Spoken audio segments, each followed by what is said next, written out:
Specially जब आप outsider रहते हो ना, आपको इतनी अच्छी स्क्रिप्ट्स नहीं मिलती है इनिशियल डेज पे, एंड ये फैक्ट है, ट्रुथ है, कोई क्यों मुझे ले, है ना।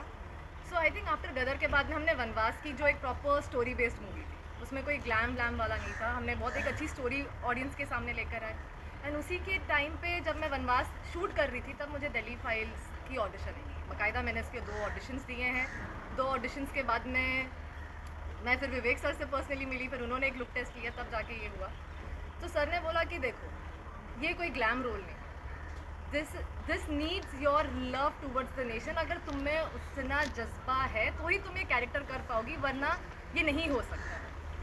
सो आई थिंक ये बहुत आई एम ग्रेटफुल कि मुझे दिल्ली फाइल्स एक्चुअली करने मिला। एंड पूरी मूवी में जो स्टोरी चल रही है ना, उसके लिए बहुत ज़्यादा प्रिपरेशन करनी पड़ी है, बिकॉज ये ऐसा नहीं है कि आप लाइन्स पढ़ के आप आ सकते हो, क्योंकि मुझे मोस्टली बंगाल के बारे में ज़्यादा पता नहीं था, टू बी वेरी ऑनेस्ट। उसकी हिस्ट्री क्या थी, फेमिन आया था वहाँ पर से कितने बड़े लेजेंड्स बंगाल से जो आ चुके, मुझे किसी के बारे में इतना पता नहीं था।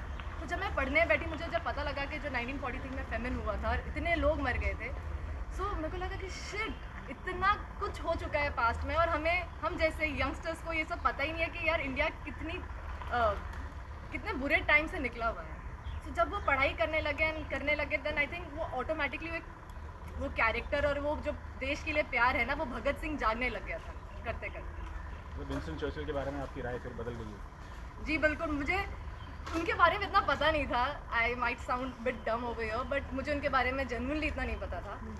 तो जब मैंने रिसर्च वर्क स्टार्ट किया, तो मुझे पता लगा कि ओ शिट यार, उसने ये क्यों किया। लाइक आज अगर ऐसा कोई इंसान आ जाए तो आई कैन अंडरस्टैंड कि जब वो टाइम पे लोगों ने जो क्रांति की थी, तो आई एम श्योर अगर हमें मौका मिलता तो हम भी वही चीज़ें करते, कि देश के लिए एक सेकंड नहीं सोचते कि मार भी देंगे और मर भी जाएंगे।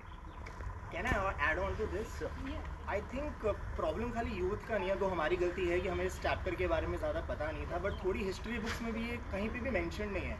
तो जब हम ये पहली बार स्क्रिप्ट पढ़ भी रहे थे, तो it was such a hard hitting intense experience for us, like it was a page turner. मतलब 120 पन्ने की स्क्रिप्ट एक ही गो में हमने पढ़ी है, और आफ्टर दैट उस स्क्रिप्ट को एब्जॉर्ब करने में भी हमें काफ़ी ज़्यादा टाइम लगा था कि ये एक्चुअली घटनाएं घटी थी और ऐसा कुछ हुआ था। तो थोड़ी गलती हमारी है, बट बाकी थोड़ी गलती हिस्ट्री बुक्स की भी है। नहीं, here I would like to touch it.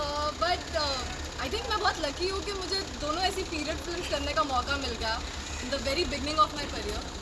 Gadar is again about partition और एक लव स्टोरी है, एंड ये लव स्टोरी है towards the nation, towards India, जो हर सिटीजन का एक प्यार है। ये दिल्ली फाइल्स वो है, and I think I am very lucky. So फिलहाल तो इतना है, और क्वेश्चंस पूछिए। आपको वर्सेटाइल एक्टर मिथुन दा के साथ काम करने का मौका मिला था? सो वैसे तो मैं और मिथुन सर स्क्रीन शेयर नहीं कर रहे हैं, बट ऑफ स्क्रीन जितना भी उनसे गाइडेंस मिली है, क्योंकि वो कुछ सीन्स में थे जब हम परफॉर्म कर रहे थे। सो आई थिंक फर्स्टली इतने बड़े जब लेजेंड्स आपके सामने बैठे रहते हैं ना, तो आप थोड़े एक नर्वस रहते हो, एंड आप वैसे नर्वस नहीं रहते कि शिट अब हम क्या करेंगे। यू जस्ट फील कि यार इनके सामने तो अब थोड़ा तो अच्छा करके दिखाना है ना, पॉजिटिव मोटिवेशन। या सो आई फील जब ऐसे लोग रहते हैं तो you just feel so motivated and आप अच्छा करते हो। सो मेरा इंटरेक्शन मिथुन सर के साथ तो सिर्फ उतना रहा, दैट्स बिट अनफॉर्चुनेट। तो उनके साथ कितना सीखने मिला? जैसे मैंने उनके साथ कोई सीन किया नहीं है, बट जब हम कर रहे थे तो उन्होंने सिर्फ इतना ही बोल दिया कि अच्छा था। I think that is enough. आपके बारे में जानना चाहते हैं आप तो क्या आप करते सब हैं? तो जानते ही हैं सिमरत को। मेरा नाम एकलव्य सूद है। This is my debut film and it's like a dream come true to work again alongside such fine actors and Pallavi ma'am, Anupam sir, like it's so much of a learning experience for me.